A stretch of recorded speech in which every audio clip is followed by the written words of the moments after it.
Kamusta ka na?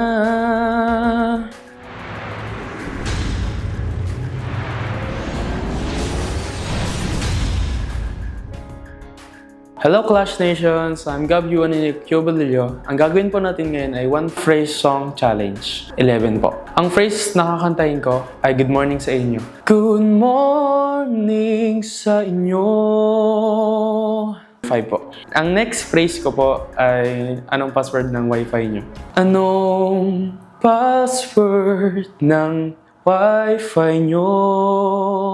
10 po. Ang next phrase ko po kakantahin ay kamusta ka na? Kamusta ka na? 6 po. Ang next phrase ko po kakantahin ay drink your water. Oh, drink your water. Oh, drink your water. 4 po. Ang next phrase ko po ay mag-iingat ka. Mag-iingat ka. Mag-iingat ka. And sana po nagustuhan niyo po yung video na to. And once again, ako po si Gab Yuan and Cubalillo and supportahan niyo po ako at abangan sa The Clash Teens.